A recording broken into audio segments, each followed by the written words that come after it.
Assalamualaikum warahmatullahi wabarakatuh. Perkenalkan, nama saya Muhammad Sultan Ubaidillah. Nomor induk mahasiswa 20030466057 dari kelas PBI 3B, kelompok 3. Di sini saya akan menjelaskan mengenai apa itu pandangan progresivisme dalam pembelajaran dan tujuannya dalam pendidikan. Aliran progresivisme. Menurut bahasa, istilah progresivisme berasal dari kata progresif yang artinya bergerak maju. Dalam Kamus Besar Bahasa Indonesia disebutkan bahwa kata progresif diartikan sebagai ke arah kemajuan, berhaluan ke arah perbaikan sekarang dan bertingkat-tingkat naik. Dapat kita simpulkan bahwa progresif dapat diartikan sebagai suatu gerakan perubahan menuju perbaikan. Aliran progresivisme dalam sejarahnya bahwa progresivisme di bidang pendidikan merupakan bagian dari gerakan reformasi sosiopolitik yang lebih luas di Amerika Serikat pada akhir abad 19 dan awal abad 20 sebagai akibat dari industrialisasi besar-besaran di Amerika Serikat. Hal ini sebagai dampak industrialisasi masif yang terjadi di Amerika Serikat. Munculnya progresivisme dalam bidang pendidikan sebagai reaksi untuk menentang sistem pendidikan konvensional yang dianggap tradisional konservatif atau esensialisme dan perennialisme yang menekankan metode pembelajaran instruksional atau pengajaran yang formal, menekankan pada mental learning dan menekankan pada kemampuan baca tulis peserta didik. Selanjutnya, pandangan progresivisme dalam pembelajaran. Dalam pandangan progresivisme, pembelajaran merupakan suatu sarana atau alat yang dipersiapkan untuk mengembangkan kemampuan peserta didik supaya tetap survive terhadap semua tantangan kehidupannya yang secara praktis dan senantiasa mengalami kemajuan. Dalam konteks ini, agar tidak mengalami kemunduran atau ketetapan dalam sistem pendidikan, pendidik harus memiliki kesiapan sarana, rencana, ataupun material guna pengembangan peserta didik. Menurut pandangan progresivisme, proses pendidikan memiliki dua bidang garapan, yaitu psikologis dan sosiologis.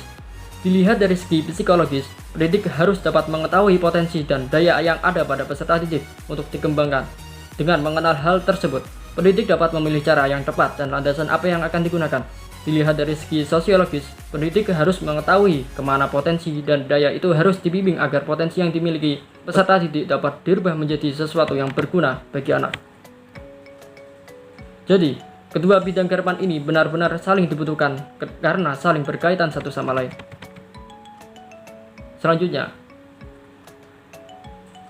menurut Ahmad Ma'ruf ada beberapa prinsip pendidikan yang ditekankan dalam aliran progresivisme. Di antaranya, yang pertama, progres pendidikan berawal dan berakhir pada anak. Kedua, subjek didik adalah aktif, bukan pasif. Yang ketiga, peran guru hanya sebagai fasilitator, pembimbing atau pengarah.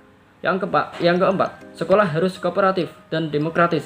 Yang kelima, aktivitas lebih fokus pada pemecahan masalah, bukan untuk pengajaran materi kajian. Selanjutnya, tujuan pendidikan progresivisme yaitu harus mampu memberikan alat-alat atau keterampilan pemecahan masalah yang bermanfaat untuk berinteraksi dengan lingkungan yang berbeda dalam proses perubahan secara terus-menerus.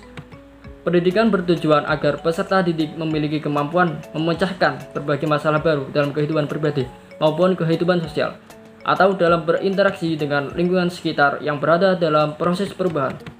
Dalam konteks pendidikan di Indonesia, maka tujuan pendidikan menurut progresivisme ini sangat senada dengan tujuan pendidik nasional yang ada di Indonesia. Menurut Undang-Undang Nomor 20 Tahun 2003 tentang Sistem Pendidikan Nasional disebutkan bahwa pendidikan bertujuan untuk berkembangnya potensi peserta didik agar menjadi manusia yang beriman dan bertakwa kepada Tuhan Yang Maha Esa, berakhlak mulia, sehat, berilmu, cakap, kreatif, mandiri, dan menjadi warga negara yang demokratis serta bertanggung jawab. Jadi, berdasarkan pengertian ini, maka aliran progresivisme sangat sejalan dengan tujuan pendidikan yang ada di Indonesia. Demikian yang dapat saya sampaikan. Apabila ada kesalahan dan kekurangan dalam tutur kata saya minta maaf sebesar-besarnya. Wassalamualaikum warahmatullahi wabarakatuh.